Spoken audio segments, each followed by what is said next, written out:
പ്രിയപ്പെട്ട സുഹൃത്തുക്കളെ, C P ഐക്ക് ഒരു പുതിയ സംസ്ഥാന സെക്രട്ടറി ഉണ്ടായിട്ട് ഏതാനും മാസങ്ങൾ കഴിഞ്ഞു. ഒന്ന് രണ്ട് ടേം സി പി എമ്മിൻ്റെ സംസ്ഥാന സെക്രട്ടറി ആയിരുന്ന ശ്രീമൻ കാനം രാജേന്ദ്രൻ രോഗാതുരനായി ആകസ്മികമായി നമ്മെ പിരിഞ്ഞ് പോയതിനെ തുടർന്നാണ് ശ്രീ ബിനോയ് വിശ്വം സി പി ഐയുടെ സംസ്ഥാന സെക്രട്ടറി ആവുന്നത്. ശ്രീമൻ ബിനോയ് വിശ്വം സി പി ഐയുടെ വളരെ തലമുതിർന്ന ഒരു നേതാവാണ് എന്നുള്ള കാര്യത്തിൽ ആരും തർക്കമൊന്നുമില്ല. അദ്ദേഹം 2006-2011 കാലഘട്ടത്തിൽ VS മന്ത്രിസഭയിലെ വനം വകുപ്പ് മന്ത്രിയായിരുന്നു. അതിനുശേഷം അവരുടെ കേന്ദ്ര സെക്രട്ടേറിയറ്റ് ആ ലെവലിലൊക്കെ പ്രവർത്തിക്കുകയായിരുന്നു. ഇപ്പോൾ ഒരു 5-6 കഴിഞ്ഞ ഒരു ടേമിൽ അദ്ദേഹം രാജ്യസഭാംഗമായിരുന്നു. അതിനെ തുടർന്നാണ് ഇപ്പോൾ അദ്ദേഹം സി പി ഐയുടെ സംസ്ഥാന സെക്രട്ടറി ആവുന്നത്. സി പി ഐയുടെ സംസ്ഥാന സെക്രട്ടറി ആയ സമയത്ത് തന്നെ ചില വിവാദങ്ങൾ ഉണ്ടായിരുന്നു. കാരണം കാനം രാജേന്ദ്രൻ മരിക്കുന്നതിന് മുമ്പ് സംസ്ഥാന സെക്രട്ടറി ആക്കേണ്ടത് ബിനോയ് വിശ്വത്തിനെ ആയിരുന്നു എന്ന് പറഞ്ഞിരുന്നു എന്നുള്ള ഒരു വാദഗതി ഉയർന്നു വന്നിരുന്നു. അപ്പോൾ അതനുസരിച്ച് അങ്ങനെ ചെയ്യുന്നത് ശരിയാണോ എന്നൊക്കെ ഉള്ള നിലയിലുള്ള ആരോപണങ്ങളൊക്കെ ഉയർന്നു വന്നിരുന്നു. എന്തായാലും കാനം രാജേന്ദ്രൻ മരിച്ചു. കാനം രാജേന്ദ്രൻ നിർദ്ദേശിച്ചു എന്ന് പറയപ്പെടുന്ന ശ്രീമൻ ബിനോയ് വിശ്വം സി പി ഐയുടെ സംസ്ഥാന സെക്രട്ടറിയായി നിയമിതനായി. നമുക്കറിയാം, കാനം രാജേന്ദ്രൻ സി പി ഐയുടെ സംസ്ഥാന സെക്രട്ടറി ആയിരുന്ന സമയത്തൊക്കെ തന്നെ വളരെ ഏറെ വിഭാഗീയമായി സി പി ഐയിൽ കാര്യങ്ങൾ നടക്കുന്നു എന്നുള്ളൊരു തോന്നൽ പുറമേ ഉണ്ടായിരുന്നു. ഒരു ഏകാധിപതിയെ പോലെയാണ് സി പി ഐ എന്ന് പറഞ്ഞ പാർട്ടിയെ കാനം രാജേന്ദ്രൻ കൈകാര്യം ചെയ്തിരുന്നതെന്നുള്ള ആരോപണം ഉണ്ടായിരുന്നു. കാനം രാജേന്ദ്രൻ തുടക്കത്തിലൊക്കെ സി പി എമ്മിനെതിരായിട്ടും ഒക്കെ ശക്തമായ നിലപാടുകൾ എടുത്തിരുന്ന ഒരു നേതാവായിരുന്നുവെങ്കിലും ഒരു ഘട്ടം കഴിഞ്ഞപ്പോൾ പിണറായി വിജയൻ്റെ ഒരു വിശ്വസ്ത വിനീത വിധേയനായി മാറി എന്നുള്ള ആരോപണം അദ്ദേഹത്തിനെതിരെ ഉണ്ടായിരുന്നു. എന്തൊക്കെ പറഞ്ഞാലും പാർട്ടി വിഭാഗീയതയിൽ കാനം രാജേന്ദ്രനോടൊപ്പം പാറ പോലെ ഉറച്ചു നിന്ന ഒരു നേതാവായിരുന്നു ബിനോയ് വിശ്വം എന്നുള്ള കാര്യത്തിലും ആർക്കും തർക്കമുണ്ടായിരുന്നില്ല. അങ്ങനെയൊന്നുമല്ല, താൻ നിഷ്പക്ഷനാണ്, തനിക്ക് ഏറ്റവും വലുത് പാർട്ടിയാണ്, താൻ ഒരു ഗ്രൂപ്പിലുമില്ല എന്നൊക്കെ ബിനോയ് വിശ്വം ഇങ്ങനെ അത്തരത്തിലുള്ളൊരു പ്രതിച്ഛായ ഉണ്ടാക്കാൻ വേണ്ടി ബിനോയ് വിശ്വം ശ്രമിക്കുന്നുണ്ടായിരുന്നുവെങ്കിലും ബിനോയ് വിശ്വം കാനം രാജേന്ദ്രൻ ഒരു വിശ്വസ്ത വിനീത വിധേയനായിരുന്നുവെന്നും വിഭാഗീയതയിൽ കാനം രാജേന്ദ്രൻ ഏറ്റവും വലിയൊരു പോരാളിയായിരുന്നു എന്നുള്ളതും നമുക്കെല്ലാവർക്കും അറിയാവുന്ന കാര്യമാണ്. ജനങ്ങൾക്കൊക്കെ അത് ബോധ്യമായ കാര്യമാണ്. എന്തായാലും ബിനോയ് വിശ്വം പാർട്ടി സംസ്ഥാന സെക്രട്ടറിയായി ഇങ്ങനെ തുടരുകയാണിപ്പോൾ. സുഹൃത്തുക്കളെ, ഞാൻ ഈ വീഡിയോയിലൂടെ ചോദിക്കാൻ ഉദ്ദേശിക്കുന്ന ചോദ്യം സി പി ഐയുടെ പുതിയ സംസ്ഥാന സെക്രട്ടറിയായി നിയമിതനായ ബിനോയ് വിശ്വത്തിൻ്റെ നില പരിങ്ങലിലാണോ എന്നാണ്. ബിനോയ് വിശ്വത്തിന് സി പി ഐയുടെ സംസ്ഥാന സെക്രട്ടറിയായി അധികാലം തുടരാൻ കഴിയുമോ എന്നുള്ള വളരെ ഗൗരവതരമായിട്ടുള്ളൊരു ചോദ്യമാണ് ഞാൻ ഈ വീഡിയോയിലൂടെ ഉന്നയിക്കാൻ പോകും. അത് ഉന്നയിക്കാനുള്ള പ്രധാനപ്പെട്ട കാരണം ബിനോയ് വിശ്വത്തിൻ്റെ സമീപകാലത്തുള്ള ചില സമീപനങ്ങളും ചില പ്രകടനങ്ങളും ചില തീരുമാനങ്ങളും ഒക്കെയാണ്. ബിനോയ് വിശ്വം ഞാൻ നേരത്തെ സൂചിപ്പിച്ച പോലെ താൻ വിഭാഗീയതയ്ക്ക് മുകളിലാണെന്നൊക്കെ പറയുന്നുണ്ടെങ്കിലും വിഭാഗീയമായിട്ടാണ് ഈ പാർട്ടി കൈകാര്യം ചെയ്യുന്നത് എന്നുള്ളൊരു ധാരണയാണ് സി പി ഐയുടെ തന്നെ അണികൾക്കിടയിലുള്ളത് എന്നുള്ളത് വളരെ വ്യക്തമാണ്. കാനം രാജേന്ദ്രൻ ഉണ്ടായിരുന്ന അവസരത്തിൽ സി പി ഐയിൽ വലിയൊരു ധ്രുവീകരണം ഉണ്ടായിരുന്നു. അതിന് വിഭാഗീയത എന്ന് ഞാൻ പറയുന്നില്ല, വലിയൊരു ധ്രുവീകരണം ഉണ്ടായിരുന്നു. ആ ധ്രുവീകരണത്തിൻ്റെ ഒരു പ്രത്യേകത എന്ന് പറയുന്നത് സി പി എം കാലാകാലമായി ഇടതുപക്ഷത്താണ് നിൽക്കുന്നതെങ്കിലും ഇടതുപക്ഷത്തെ വലിയേട്ടിനെതിരെ തത്വാധിഷ്ഠിതമായിട്ടുള്ള സമരം ചെയ്തുകൊണ്ട് ഒരു സമര സംഘടനയായിട്ടാണ് സി പി ഐ ഗവൺമെൻറ്റിലായാലും മുന്നണിയിലായാലും പ്രവർത്തിച്ചിരുന്നത് എന്നുള്ളതായിരുന്നു പൊതുവിലുള്ള ധാരണ. എനിക്ക് ഓർമ്മയുണ്ട്, കാനം രാജേന്ദ്രൻ സെക്രട്ടറി ആയിരുന്ന സമയത്ത് പോലും സി പി ഐയുടെ മന്ത്രിമാർ ക്യാബിനറ്റിൽ പോലും പങ്കെടുക്കാതിരുന്ന സാഹചര്യം ഉണ്ടായിട്ടുണ്ട്. കാനം രാജേന്ദ്രൻ ഒന്നാം പിണറായി സർക്കാരിനെതിരെ വിവരാവകാശവുമായി ബന്ധപ്പെട്ടൊരു കേസിൽ ഹൈക്കോടതിയിലേക്ക് പോയിട്ടുണ്ട്. ലോ അക്കാഡമിയുമായി ബന്ധപ്പെട്ട് ഉയർന്നു വന്ന സമരത്തിൽ ഗവൺമെൻറ്റിൻ്റെ നിലപാടിനെതിരെ അതിശക്തമായിട്ടുള്ള നിലപാടിലായിരുന്നു കാനം രാജേന്ദ്രൻ എന്നുള്ളത് നമുക്കറിയാം. ആ സമരം വിജയിച്ചു കഴിഞ്ഞപ്പോൾ ആ സമരത്തിന് നേതൃത്വം നൽകിയ AISFൻ്റെ നേതാക്കന്മാരെ പരസ്യമായി അദ്ദേഹം പുത്തരിക്കണ്ടത്ത് വെച്ച് സ്വീകരിച്ചത് നമുക്കറിയാം. അദ്ദേഹം വലിയ ഗവൺമെൻറ്റിനെതിരായിട്ട് വലിയ നിലപാടെടുത്ത് മുന്നോട്ട് പോവുകയായിരുന്നു, സി പി എമ്മിനെതിരായിട്ട് ഒരു ഘട്ടം വരെ. പക്ഷേ ഒരു ഘട്ടം കഴിഞ്ഞപ്പോൾ പൊടുന്നനെ കാനം രാജേന്ദ്രൻ ആയുധം വെച്ച് കീഴടങ്ങുന്നതാണ് നമ്മൾ കണ്ടത്, വാലി ചുരുട്ടി ഓടുന്നതാണ് നമ്മൾ കണ്ടത്. പിന്നെ പിണറായി വിജയൻ എന്ത് പറയുന്നോ അതിന് പിണറായി വിജയനേക്കാൾ ശക്തമായി പിണറായി വിജയനെ ന്യായീകരിക്കുന്ന ഒരാളായിട്ടാണ് കാനൻ രാജേന്ദ്രൻ നമ്മൾ പിന്നീട് കണ്ടത്. എന്തായാലും സി പി ഐക്കകത്ത് ഉണ്ടായിരുന്ന കുറേ നാളായി ഉണ്ടായിരുന്ന ഒരു ധ്രുവീകരണം എന്ന് പറയുന്നത് സി പി ഐ ഒരു സമര സംഘടനയായി ഗവൺമെൻറ്റിലും മുന്നണിയിലും നിലനിർത്തുന്ന ഒരു സമീപനമായിരിക്കണം സി പി ഐയുടെ നേതൃത്വം തുടരുന്നത് എന്നുള്ളതായിരുന്നു. എന്നാൽ പ്രത്യേകിച്ച് കാനൻ രാജേന്ദ്രൻ വന്നതിന് ശേഷവും കാനൻ രാജേന്ദ്രൻ പിണറായി വിജയന് മുമ്പിൽ കീഴടങ്ങിയതിന് ശേഷവും സി പി ഐയുടെ നേതൃത്വം എടുക്കുന്ന ഒരു സമീപനം എന്ന് പറയുന്നത് സി പി ഐയുടെ അണികളുടെ വിശ്വാസത്തിനെതിരായി സി പി ഐയുടെ അണികളുടെ ഭൂരിപക്ഷത്തിൻ്റെയും തീരുമാനത്തിന് വിരുദ്ധമായി സി പി ഐ ഒരു സമരസംഘടനയായി നിലനിർത്തുന്നതിന് പകരം C P I C P എമ്മിൻ്റെ ഒരു ഇളയ സഹോദരനായി കണ്ട് സി പി എമ്മിൻ്റെ വിശ്വസ്ത വിനീത വിധേയന്മാരായി സി പി എമ്മിനെ ഈ ഭാസ്കര പട്ടേലർമാരായി സി പി എമ്മിനെ നിലനിർത്തുക, സി പി ഐയെ നിലനിർത്തുക എന്നുള്ളൊരു സമീപനമാണ് സി പി ഐയുടെ നേതൃത്വം കഴിഞ്ഞ കുറച്ച് കാലങ്ങളായി തുടർന്ന് വന്നുകൊണ്ടിരുന്നത്. ആ ഒരു കോൺട്രഡിക്ഷൻ, ഒരു ഡൈക്കോട്ടമി സി പി ഐക്കകത്ത് ഇങ്ങനെ വളർന്ന് വലുതായിക്കൊണ്ടിരിക്കുകയാണ്. താഴെത്തട്ടിൽ നിന്ന് എത്രത്തോളം സി പി ഐയെ ഒരു സമരസംഘടനയായി നിലനിർത്തണമെന്നുള്ള ചിന്ത മുകളിലേക്ക് വന്നാൽ അത് മുകളിൽ നിന്ന് അടിച്ചടിച്ച് അതിനെ ഇല്ലാതാക്കുന്ന ഒരു രീതിയായിരുന്നു അതിനകത്ത് തുറന്നു വന്നുകൊണ്ടിരുന്നത്. അപ്പോൾ സി പി ഐ ഒരു സമരസംഘടനയാക്കണമെന്ന് പറയുന്ന ഒരു വികാരം ഉയർന്നു വരുമ്പോൾ അതിന് വിഭാഗീയതയാണെന്ന് പറഞ്ഞുകൊണ്ട് അതിനെ അടിച്ചമർത്തുന്ന സമീപനമായിരുന്നു Canon Rajendran സ്വീകരിച്ചിരുന്നത്.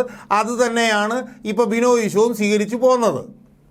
Binoy Viswam C P ഐയുടെ സംസ്ഥാന സെക്രട്ടറിയായി വന്നതിന് ശേഷവും പിണറായി വിജയനെതിരെ ഉയർന്നു വന്ന ഒരാരോപണങ്ങളിലും സത്യസന്ധമായി ഇച്ഛാശക്തിയോടുകൂടി ആർജവത്തോടുകൂടി നിലപാടെടുക്കാൻ വേണ്ടിയിട്ട് സി പി ഐ തയ്യാറായിട്ടില്ല, ബിനോയ് വിശ്വവും തയ്യാറായിട്ടില്ല. ഒരുപാട് ഉദാഹരണങ്ങളുണ്ട്.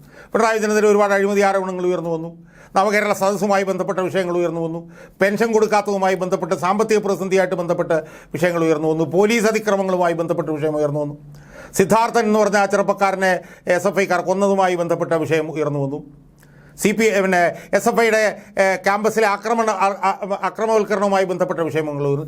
ഈ വിഷയങ്ങളിലെല്ലാം തന്നെ അർത്ഥഗർഭമായ മൗനം പാലിച്ചുകൊണ്ട് തൻ്റെ ഗുരുവായിരുന്ന കാനൻ രാജേന്ദ്രൻ എങ്ങനെയാണോ സി പി എമ്മിനെ സംരക്ഷിച്ചു പോകുന്നത്, എങ്ങനെയായിരുന്നു പിണറായി വിജയനെ സംരക്ഷിച്ചു പോകുന്നത്, അതേ പാതയിലൂടെ ബിനോയ് വിശ്വവും ഇങ്ങനെ തുടർന്നു പോരുകയായി. അതിനേക്കെല്ലാം വിഭാഗീയതയായി കണ്ട്, കാരണം വെച്ചാൽ പിണറായി വിജയനും VS അച്യുതാനന്ദനും തമ്മിലുള്ള അഭിപ്രായ വ്യത്യാസങ്ങൾ വിഭാഗീയമായിട്ടാണല്ലോ ഈ പാർട്ടിയുടെ കേന്ദ്ര നേതൃത്വമൊക്കെ കണ്ടുകൊണ്ടിരുന്നത് എന്ന് പറഞ്ഞതുപോലെ യഥാർത്ഥത്തിൽ അതായിരുന്നില്ലല്ലോ. പാർട്ടിയിലെ ഭൂരിപക്ഷത്തിന് വേണ്ടിയിട്ട് പിണറായി വിജയനും പാർട്ടിയുടെ ന്യൂനപക്ഷത്തിന് വേണ്ടി പിണറായി വിജയനും തമ്മിലുള്ള തർക്കമായിരുന്നു. അതൊരു വിഭാഗീയമായിട്ടുള്ള ഇതല്ലായിരുന്നു. അതിനെ CPM എങ്ങനെയാണോ കണ്ടത് അതുപോലെ തന്നെയാണ് സി പി ഐയുടെ അകത്തുണ്ടായിരിക്കുന്ന ധ്രുവീകരണത്തെയും ബിനോയ് വിശ്വം കണ്ട് മുന്നോട്ട് പോയിരുന്നത് എന്ന് കാണാൻ വേണ്ടിയിട്ട് നമുക്ക് കഴിയും. എന്തായാലും തെരഞ്ഞെടുപ്പിൽ CPM ഉണ്ടായിട്ടുള്ള ഏറ്റവും വലിയ ഭീകരമായിട്ടുള്ള പരാജയം, തെരഞ്ഞെടുപ്പിൽ CPM ഉണ്ടായിട്ടുള്ള അതിഭീകരമായിട്ടുള്ള തിരിച്ചടി, ആ തിരിച്ചടി കാര്യങ്ങൾ ബിനോയ് വിശ്വത്തിന് കൂടുതൽ ദുർഘടമാക്കിയിരിക്കുകയാണ് എന്ന് പറയാൻ വേണ്ടിയിട്ടാണ് ഞാൻ ആഗ്രഹിക്കുന്നത്. സുഹൃത്തുക്കളെ, തെരഞ്ഞെടുപ്പിൽ അതിഭീകരമായിട്ടുള്ള തിരിച്ചടി ഉണ്ടായി. CPI നിർത്തിയ 4 സ്ഥാനാർത്ഥികളും തോറ്റു. തിരുവനന്തപുരത്ത് തോറ്റു, മാവേലിക്കരയിൽ തോറ്റു, വയനാട് തോറ്റു, തൃശ്ശൂരും തോറ്റു. അതിൽ തിരുവനന്തപുരം തോക്കും നമുക്കറിയാമായിരുന്നു, വയനാട് തോക്കും എന്നുള്ളത് നമുക്കറിയാമായിരുന്നു. പക്ഷേ മാവേലിക്കരയിൽ ചെറിയൊരു ജയസാധ്യത കണ്ടിരുന്നു. കാരണം തെറ്റില്ലാത്തൊരു സ്ഥാനാർത്ഥിയായിരുന്നു അവിടെ നിർത്തിയത്. തൃശ്ശൂരും CPIയുടെ സ്ഥാനാർത്ഥി ജയിക്കും എന്നൊരു പ്രതീക്ഷ അവർക്കുണ്ടായിരുന്നു. പക്ഷേ ആ 4 സ്ഥലത്തും തോറ്റു.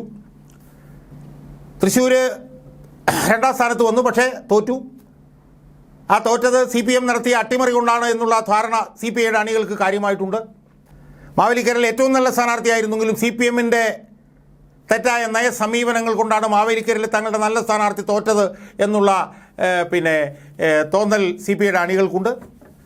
തിരുവനന്തപുരത്ത് പരമദുർബലനായിട്ടുള്ളൊരു സ്ഥാനാർത്ഥിയാണ് നിർത്തിയത് എന്നുള്ള വിമർശനം CPIയുടെ അണികൾക്കുണ്ട്.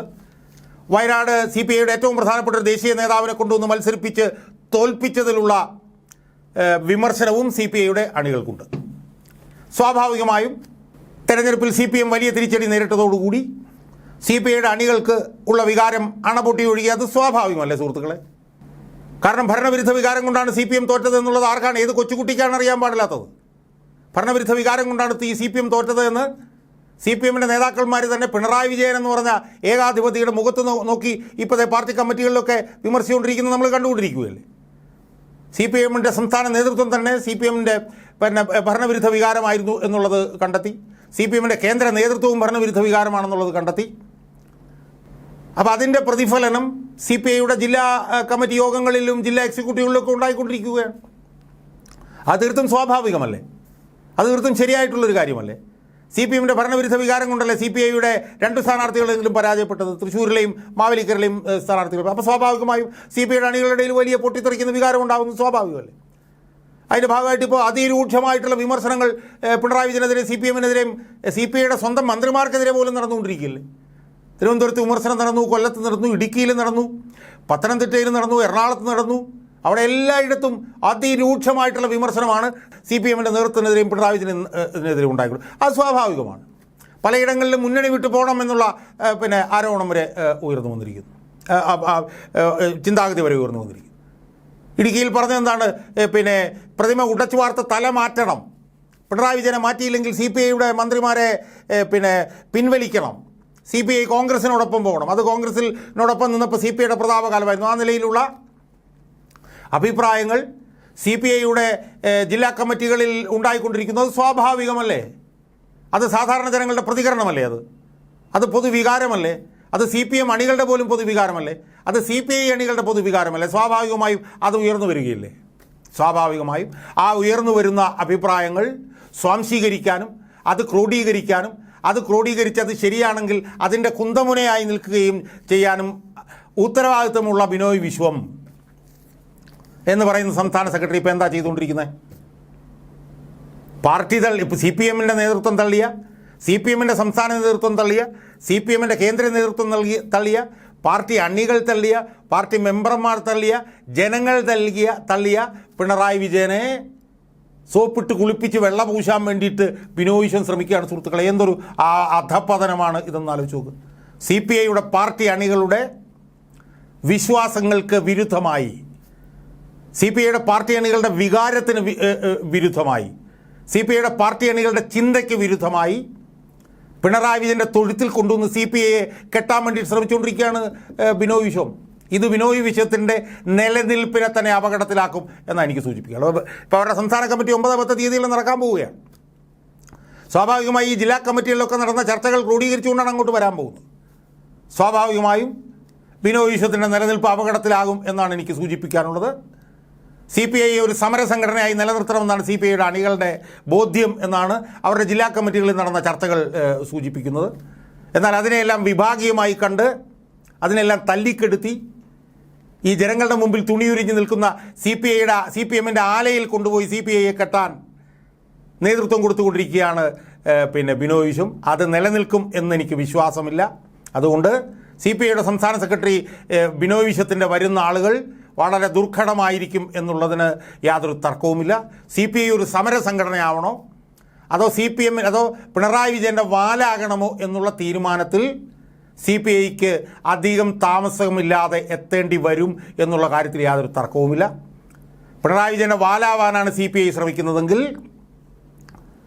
പ്രതിസന്ധിയുടെ അഗാധഗർത്തങ്ങളിലേക്ക് സി പി ഐ കൂപ്പുകുത്തും എന്ന് മാത്രമേ എനിക്ക് ഈ അവസരത്തിൽ സൂചിപ്പിക്കാനുള്ളൂ.